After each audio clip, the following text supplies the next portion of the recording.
या रब्ब मुस्तफा तू मुझे हज पे बुला। अल्लाहर नबी सारा खुदा पाबी ना, अल्लाहर ओली सारा नबी पाबी ना रे दीवाना। अल्लाहर ओली सारा नबी पाबी ना। अल्लाहुम्मा सल्ली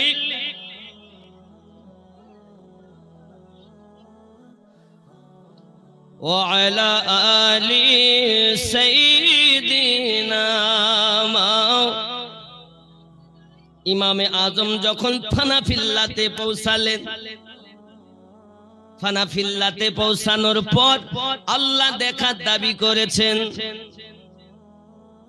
আল্লাহকে কি উনি দেখেছে? না বাবা না, নূরের একটু ঝলক দেখে, নূরের একটি ঝলক দেখে ইমামে আজম বলেন আমি আমার রব দেখে নিয়েছি। এই যুবকেরা মনসুর আল্লাহ তপস্যা করতেছেন, এই বুঝি পর্দা সরে যায়। মালিক আমি তোমায় দেখতে চাই, মালিক আমি তোমায় দেখতে চাই, রব আমি তোমায় দেখতে চাই। সারা জীবন তোমার ইবাদত করলাম, নাম শুনেছি, জীবনে দেখিনি। আল্লাহ একবার আমাকে দেখা দিয়ে দাও। মহান আল্লাহ পাক আল্লাহ তাআলা তার আশিকের কথা শুনতেছে, তার প্রেমিকের কথা শুনতেছে। রব্বে করিম পর্দা সরে যায়, পর্দা সরে যেতে যেতে হঠাৎ একটা নূরের ঝলক এসে গেল, আর ওই ঝলকের মাঝে একটা আওয়াজ ভেসে এলো, আনাল হক। এই ঝলকটা যখন ওনার কাছে এসেছে, হযরতে মনসুর আল্লাহ সঙ্গে সঙ্গে উনি সব ভুলে গেলেন। বাড়ি ঘর, সন্তানাদি, বিবি বাচ্চা, এলাকার মানুষ। বড় একজন মুহাদ্দিস ছিলেন তিনি। মনসুর আল্লাহের জামানায় ওনার মতো আলেম ছিলেন না। মনসুর আল্লাহ বড় আলেম হওয়ার পরও তিনি কেন এই কথা বললেন, এ বোঝার শক্তি কার? চলেন আমি আপনাদেরকে জিনিসটা বোঝানোর জন্য আরো একটুখানি পিছনে নিয়ে যাই। বাবা যুবকরি হেলাধুলা করো না বাবা, পৃথিবীতে যত পারো কান্না করো, আল্লাহ পাকের কাছে তুমি হাসতে পারবে, কবরে যাবে তুমি হাসতে পারবে। যুবকেরা খুব ভালো করে বুঝুন উনি কেন এই কথা বললেন।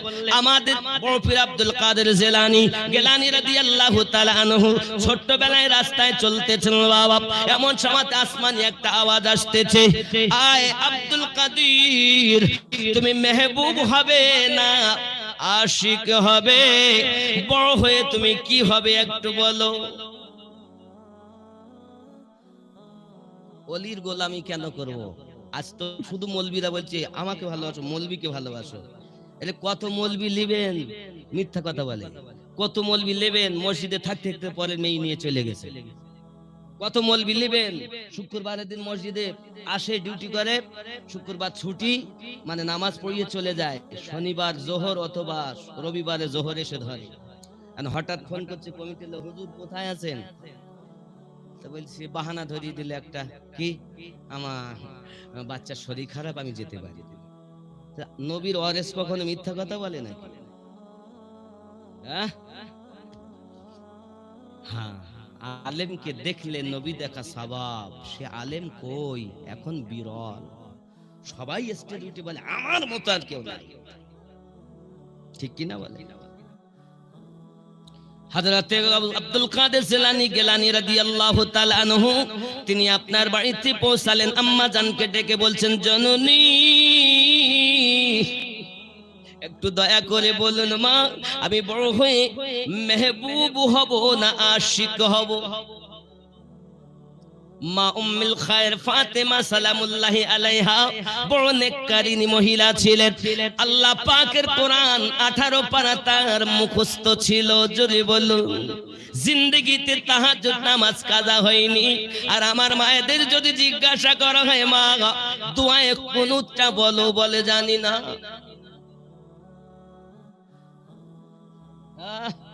শুধু মোবাইল নিয়ে পড়ে রয়েছে, দিন ও রাত মোবাইল নিয়ে পড়ে আছে।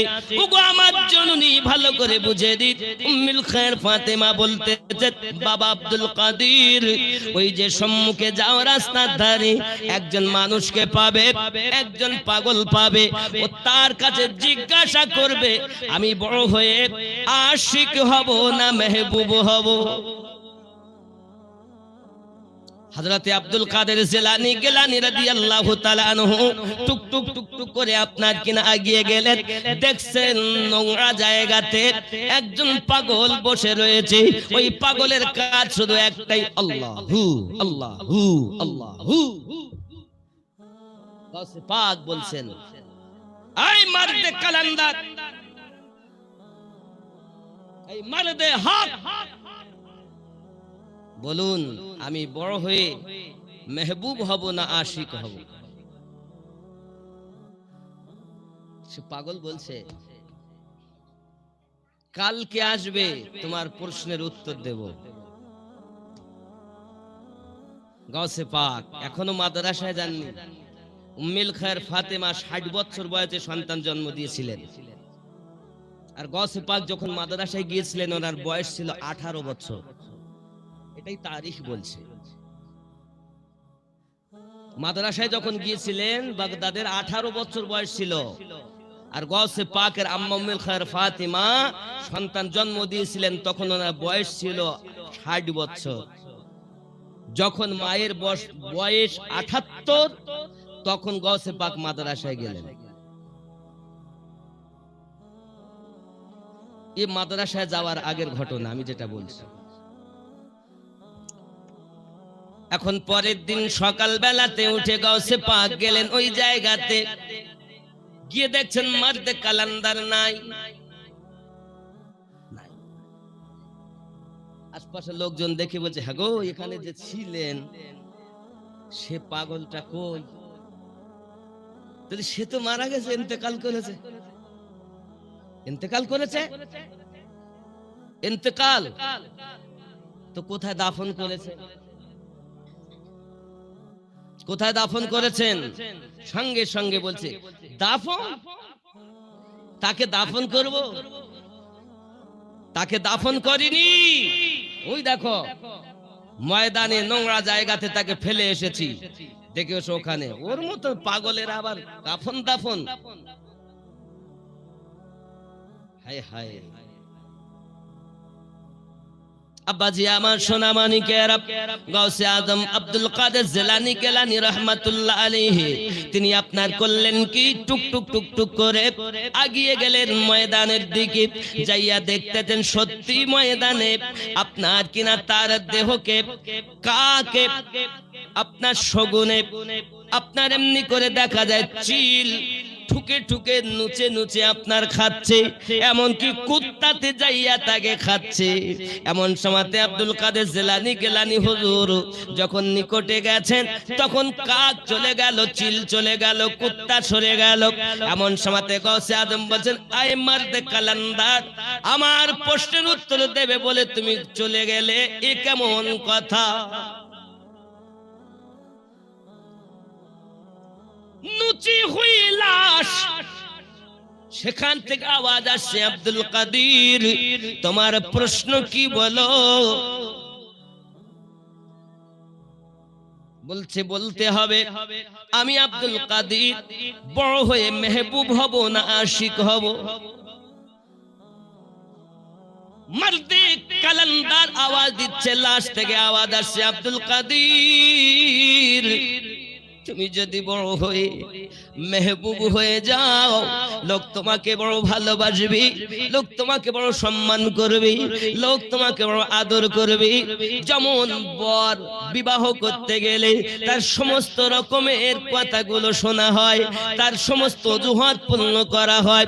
তোমার আপ্যায়ন করবে মানুষে, যত্ন করবে মানুষে, সম্মান দিবে তোমাকে, লোকের কাছে প্রিয় হয়ে যাবে। এটাকে বলে মেহবুব। লোকের সম্মান তুমি পাবে, লোকের আদর তুমি পাবে, যাহা চাইবে তাই তারা এনে দেবে, তুমি মেহবুব হতে পারো। কিন্তু জেনে রাখো আব্দুল কাদের আশিক হওয়া বড় কঠিন। বলে আশিক হওয়া কঠিন কেন? আমার দিকে তাকাইয়া দেখো, আমি আমার রবের সঙ্গে কথা বলি, আমি হলাম আমার রবের আশিক, কিন্তু আমাকে চিল কাক, দেখো আমাকে কুত্তাতে পর্যন্ত নুচে খায়, আমার একটা কাফনও জুটলো না। দেখো দেখো আমার দিকে চাইয়া দেখো, আমার একটা মাটিও আমাকে জুটলো না, আমাকে কাক কোকিলি নুচে নুচে খাচ্ছে গো। আয় আব্দুল কাদির, মেহবুব হওয়া বড় সহজ, আশিক হওয়া বড় কঠিন। আমার আব্দুল কাদের জিলানী এ বক্তব্য শুনেছেন কোনদিন? খালি তো মৌলভীকে ভালোবাসো, মৌলভীকে ভালোবাসো, এই আমারে ভালোবেসে লাভ কি? আল্লাহর ওলিকে ভালোবাসো। বলছে মা বাপকে ভালো না হলে সব বেকার। তুমি জানো 9 জন গুরুর দোয়া লাগে, তারপরে নবী পাওয়া যায়। শুধু বাপ মাতে পড়ে রয়েছো, 9 জন গুরু লাগবে। এ কথা এখনকার মৌলভীরা বলছে না, চোর কোথাকার। শুধু বলছে বাপ মা, এ তো জন্মগুরু। বাপ মায়ের কাছে কেউ আলেম হয়নি, বাপ মায়ের কাছে কেউ ইঞ্জিনিয়ার হয়নি, বাপ মায়ের কাছে কেউ ডাক্তার হয়নি। বাপ মায়ের দোয়া নিয়েছে, আর আল্লাহর রহমতে সে doctor, engineer, master, MLA, MP, মুফতি, মুহাদ্দিস, হাফেজে কোরআন হয়েছে। ঠিক কিনা বলে? বাপ মায়ের দোয়া লাগবে। বাপ মায়ের কাছে দুটি জিনিস পাওয়া যায়, এক বদদোয়া আর এক নেক দোয়া। আপনি যদি বদদুয়ার শিকার হন, আপনার কোনো রক্ষা নাই। আর আপনি যদি নেক দুয়ার শিকার হন, তো আপনার হাতে হাত দেয় কে? জোরে বলুন। শুধু বাপ মাতেই পড়ে থাকলে, হ্যাঁ, মায়ের দরজা নবী পাক মিশকাত শরীফের 524 পৃষ্ঠার ভিতরে বলেছেন, মায়ের দিকে যদি কেউ তাকিয়ে থাকে, মায়ের দিকে তাকালে মায়ার নজরে আমার আল্লাহ তার নামায়ে আমালে কবুল হওয়া হজে সওয়াব দান করে। তাই বলে তুমি আল্লাহর ওলির কোনো পাওয়ার দিলে না, একজন আলেমে হাক্কানির কোনো পাওয়ার দিলে না। হাক্কানি আলেমের দাম বেশি, চোরের কোনো দাম নেই। কথা বুঝতে পেরেছেন? ছদ্মবেশীর কোনো দাম নেই। এক শ্রেণীর লোক শুধু ওয়াজ করে বলে, হুজুর একদল আলেম আগে জাহান্নামে যাবে। ও একদম ডাহা মিথ্যা কথা বলেছে। বলছে একদল হাফেজে কোরআন আগে জাহান্নামে যাবে। ও মিথ্যা কথা বলেছে। কেন? হাফেজে কোরআন কখনো জাহান্নামে যায় না। নামে হাফেজ, হাকিকাত ও কোরআন থেকে দূরে, যার কারণে জাহান্নামে। নামে আলেম, আসলে নয়। যেই আলেমের খাতা থেকে ওর নাম কাটা যাবে, তখনও জাহান্নামী হবে। আলেম কখনো জাহান্নামে যায় না। আলেম নবীর ওয়ারিস, ও জান্নাতে যাবে। জোরে বলে। তুমি তো আলেম আর হাফেজ চেনোই না, তুমি তো সবকে মনে করছো। আমি একটুখানি প্রসঙ্গে বলবো, যেহেতু হুজুর আছেন, এনারাও বক্তব্য রাখেন, খুব সুন্দর বক্তব্য। আল উলামাউ ওয়ারাসাতুল আম্বিয়া, আপনারা শুনেছেন না? আল উলামাউ ওয়ারাসাতুল আম্বিয়া, ওলামা হলো নবীর ওয়ারিস। তাই তো? তাই তো জানেন আপনারা? কথা বলেন, তাই তো জানেন যে আলেম সম্প্রদায় নবীর ওয়ারিস। ওয়ারিস মানে উত্তরসূরি। ওয়ারিস কাদেরকে বলে? যেমন আমার হযরত ভাইয়ের সন্তান হলো 3টি বেটা, তাহলে উনি যদি দুনিয়া থেকে চলে যান, তাহলে ওনার বিষয় সম্পত্তির মালিক কারা হবে? ওয়ারিস ওনার ছেলেরা পাবে, নাকি বলেন? তাহলে রসুলে পাকের ওয়ারিস হলো উলামায়ে কেরাম। নবীর দেওয়া মাল ওর কাছে নাই, তো ওয়ারিস হলো কেমন করে? ও তো চোর। রাসূলুল্লাহ যখন বলেছেন আল উলামা ওয়ারাসাতুল আম্বিয়া, তখন ছিল 1450 বছর আগে। আর আমরা কাদেরকে আলেম বলতেছি? মাদ্রাসায় গিয়ে পড়াশোনা করেছে, আবুন্নামা, মিজান, নহমির, হেদায়েতুন নূর, কাফিয়া, মিশকাত, এমনি করে আপনার কিনা সারাজামি, এরপরে আপনার কিনা দেখা গেল তিরমিজি, নাসাই, ইবনে মাজাহ, মুসলিম শরীফ, বুখারী শরীফ পাশ, আলেম হয়ে গেছে। আপনি যেটাকে আলেম বলছেন, এটা একটা সিলেবাসের নাম, কিন্তু নবী পাক বলেছেন আল উলামা ওয়ারাসাতুল আম্বিয়া, আম্বিয়া হলো, আলেম হলো, আমি নবীর ওয়ারিস। আর নবী যখন এ কথা বলেছেন তখন তো বুখারী তৈরি হয়নি, ইমাম বুখারীর তো জন্মই হয়নি। আপনি বুখারী পাশওয়ালাকে আলেম বলছেন, কিন্তু নবী কি ওই আলেমের কথা বলেছেন? একবার কি ভেবেছেন আপনারা? এটা একটি সিলেবাসের নাম, ঠিক কি না? এটা ডিগ্রি, এটা একটা পজিশন, এটা একটা পদ, এটা একটা সম্মান।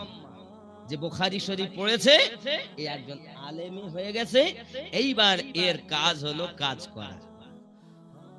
আলেম বুখারী পড়লো, ডিগ্রি তো পেয়ে গেল, কিন্তু তার ভিতরে যদি মিথ্যা থাকে, তার ভিতরে যদি অহংকার থাকে, তার ভিতরে যদি গীবাত থাকে, তার ভিতরে যদি রসুলে পাকে সেই ইশক না থাকে, তাহলে তার সে কি আলেম হবে?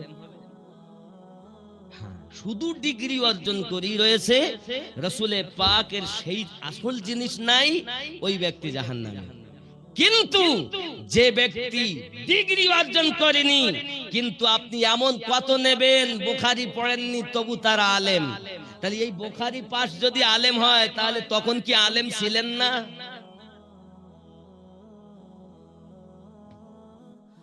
আমার কথা বুঝতেছেন নাকি? একটু বুঝতে হবে, বলো, দিলের কান দিয়ে শুনতে হবে।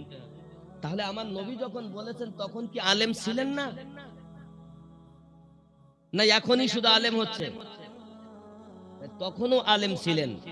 সেই আলেমের সঙ্গে এই ডিগ্রিধারী আলেম যখন সামঞ্জস্য হবে, সেই আলেম জান্নাতি হবে। আর ওই আলেমকে দেখলে রাসূল দেখা সওয়াব পাওয়া যাবে। কথা বুঝতেছেন? আমার সংক্ষিপ্ত বললাম। আব্বাজি আমার, আগিয়ে চলুন। হযরতে গৌসে পাক বলেন, আয় মর্দে কালান্দার, মেহবুব হওয়া তো সহজ, কিন্তু আশিক হওয়া যদি কষ্টই হয়, তো আমি আব্দুল কাদের আশিক হয়ে দেখাবো। জোরে বলে।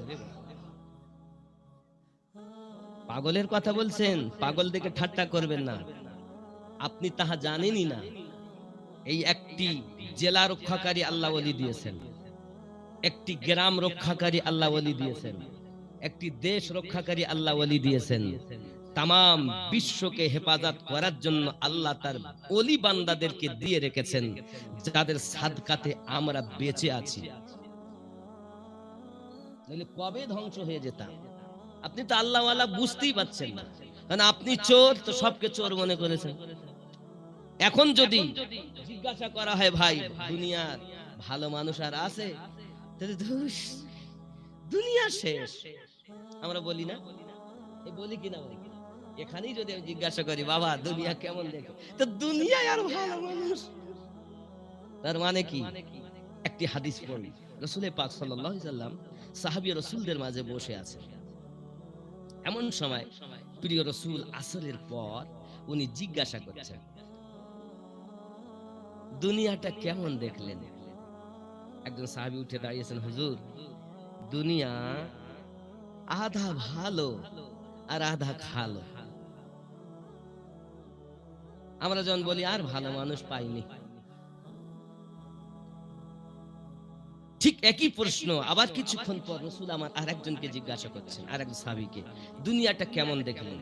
তো বলছেন, হুজুর পুরাটাই খারাপ, ভালো আর পাইনি। বসে আছে। এনারা চিন্তা করছেন, একই প্রশ্ন আমাকে করলেন, আবার ওনাকে করলেন, ব্যাপারটা কিছুক্ষণ পর আবার আমার নবী জিজ্ঞাসা করছেন, দুনিয়াটা কেমন দেখছেন? আবার সাহাবী রাসূল উঠে বলে, হুজুর দুনিয়াটা পুরাই ভালো লাগে, এত সুন্দর দুনিয়া, কিন্তু এই দুনিয়া আমাদের জন্য পরীক্ষার স্থান হুজুর, খুব ভালো। রাসূল পাক বলেন, বসো। সব বসে আছে। এনাদের ভিতরে কিন্তু কল্পনা জল্পনা হওয়া স্বাভাবিক। জি, একই প্রশ্ন আমাকে, ওনাকে, এনাকে, ব্যাপার কি? এর রহস্য আমাদের জানা দরকার। নবী পাকের কাছে আরজি জানালেন, হুজুর মেহেরবানি করে একবার বলবেন কি, আপনি প্রশ্ন করলেন কেন, এর রহস্যটা কোথায়? প্রিয় রাসূল আমার বলেন, জেনে রাখো, যে মানুষটি বলেছে দুনিয়াটা পুরাটাই খারাপ, সে এখনো পর্যন্ত ঈমানে মুকাম্মাল হতে পারেনি। ওর মন খারাপ। আর একজন সাহাবী আপনি বলেছেন আধা ভালো আধা কালো, তার মানে আপনার অন্তর আধা পরিষ্কার হয়েছে আধা কালো। আর যিনি বলেছেন পুরাটাই ভালো, আসলে ওর পুরা মন ভালো পরিষ্কার। ই সোনামানিকেরা আমার, এই মুখ মানুষ দেখে, দেহ মানুষ দেখে, তাকে আমরা সাবান দিয়ে পরিষ্কার করি, কখন আমরা মাথায় শ্যাম্পু ব্যবহার করি, কখন আপনার কিনা ফেস ওয়াশ মুখে ব্যবহার করি, বিভিন্ন রকমের আপনার কিনা তেল সাবান আমরা ব্যবহার করি, ক্রিম ব্যবহার করি, কিন্তু দুনিয়ার মানুষ দেখবে আমাদের চেহারা। আল্লাহ কিন্তু চেহারা দেখেন না, আল্লাহ দেখেন অন্তর। আমার আল্লাহ বলেন বান্দা বান্দি, আমি যেটাকে দেখি সেটা কি তুই তোরা ময়লা করে রাখলি, আর যেটা মানুষ দেখে তাকে চকচকে করে রাখলি। জেনে রাখো ওপর ভিতর দুটো যার পরিষ্কার, ওই ব্যক্তি হলো আমার আসল বান্দা বান্দি।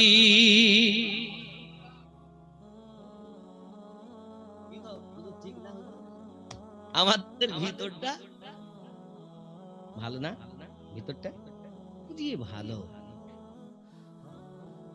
আব্বাসি আমার সোনামানিকেরা, গাউসে আদম রাদিয়াল্লাহু তাআলা আনহু মেহবুব হওয়ার চিন্তাতে উনি চললেন। বাড়িতে আবার গেলেন, মা জননী বলেন বাবা যাও মাদ্রাসাতে। উনি আপনার ওজিফা দিলেন ওনাকে, বলে এই ওজিফাটা আপনি পড়বেন। গাউসে পাক আপনার কিনা মা জননী বিদায় দেন আর বলেন বাবা শুনে শোনো শোনো, তোমার কাছে আমার একটি মাত্র ওসিয়াত, জীবনে মিথ্যা কথা যেন বলবে না, যতই কষ্ট হোক যেন মিথ্যা বলবে না। রাস্তায় যেতে যেতে 60 জন ডাকুকে কলেমা পড়িয়া মুসলমান করেছেন। 60 জন রাস্তায় যেতে যেতেই মুসলমান। আব্বাজি আমার সোনামানিকেরা, এখন উনি মাদ্রাসায় পড়াশোনা করতেছেন, বড় মেহনত করে উনি পড়াশোনা করলেন। এমন সময় পড়াশোনা করার পরে গাউসে পাক রাদিয়াল্লাহু তাআলা আনহু বড় ডিগ্রি হাসিল করলেন, আলেমের দিন হয়ে গেলেন।